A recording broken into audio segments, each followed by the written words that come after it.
For a long time, there has been a misinformation campaign being run by big oil interests who fund in part the mainstream media. And even last week, there was some FUD, basically made up garbage, posted all over mainstream media claiming that electric vehicles are bad for the environment. They're going to make the grid collapse, just all baloney and complete nonsense. However, things actually, for the most part, are starting to change. The mainstream media have now been posting more positive articles about EVs. So what's happening? Well, get this latest report from the Vancouver Sun. Electric vehicles save drivers thousands of dollars over the life of the vehicle. Even if petrol is free, they're still cheaper, says the Vancouver Sun. Hello, my friends. Welcome to the channel. I'm the Electric Viking. Great to have you here. Welcome to all the new subscribers. Welcome back, everyone else. Honestly, I'm just really stoked to see some of these positive headlines. They're starting to occur more and more often. Yes, I know big oil are still running these disinformation campaigns, still trying to undermine electric cars. I understand why they're doing it, but I think realistically now, the media in general is starting to say, well, people want EVs. The writing's on the wall. If we say negative things about them and people know that those things are not true, then our credibility is basically shot to shit, is essentially what I think's happening. Now, kudos to the Vancouver Sun and some other news media who have also picked up on this story. This story says that 60% of Canadians say it's time to buy an EV, and 51% say they'll never buy another gas-powered vehicle ever again. That's pretty cool. Canadians, kudos to you guys. I don't have a whole lot of subscribers on this channel that are in Canada, but who cares? You know what? Big kudos to you guys. Congratulations. Well done.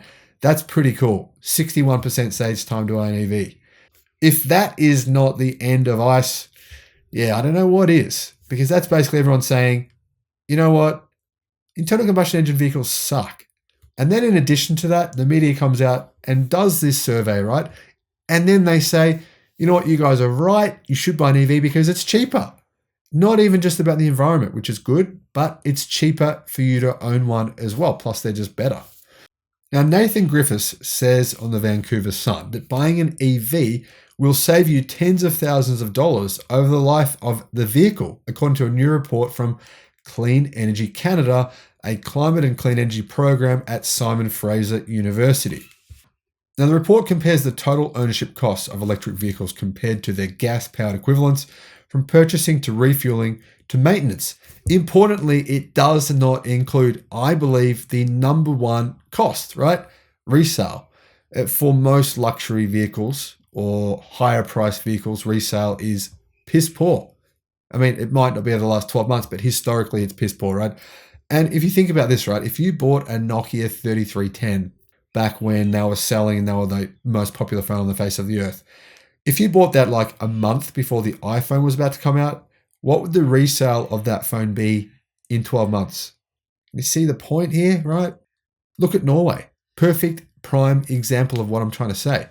What is the resale value of internal combustion engine vehicles in Norway? Well, you should have a look. It's not very good. I've reported on that before.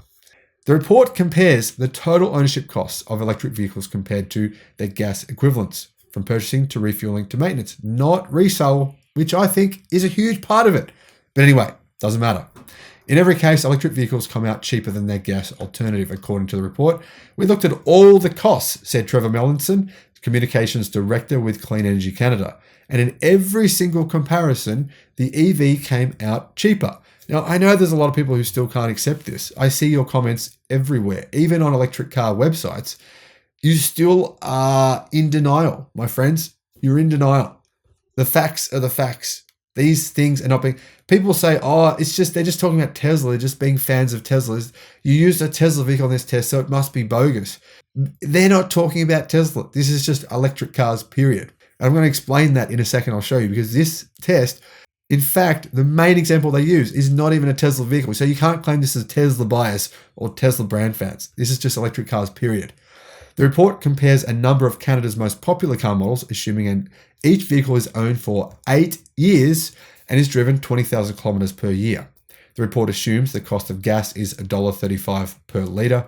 the average price for a litre of gas in Canada in 2021, and far below current fuel prices in BC. Higher gas prices translate into greater savings for EV owners. So this report includes gas prices that are way lower than what they actually are now and are likely to be for the next year or two. Assuming gas prices of $2 per litre, Chevrolet's popular battery-powered Bolt offers nearly $30,000 in savings over the 8-year life of the vehicle when compared with the similar gas-powered Toyota Corolla hatchback, according to the report. While the bulk of savings from buying an EV come from lower fuel prices, reduced maintenance costs also make a significant contribution. Now, this report doesn't include if you actually got your electricity for free, which a lot of people do by installing solar. It's massively popular here in Australia. I don't know about you in the US. How many of you guys are using it? Let me know in the comment section below. But obviously, a lot of people here in Australia are paying nothing for their power. So this would dramatically increase those people's savings if you actually have solar. According to a recent poll from KPMG, over 60% of Canadians say it's time to buy an EV, and 51% they will never again buy a gas-powered vehicle. So my question is the decline in gas-powered vehicles, is it really just semiconductor chips, or is actually there less demand? I don't know, maybe it's a combination of both. The poll results show that rising fuel prices are a big catalyst in changing Canadian attitudes towards EVs.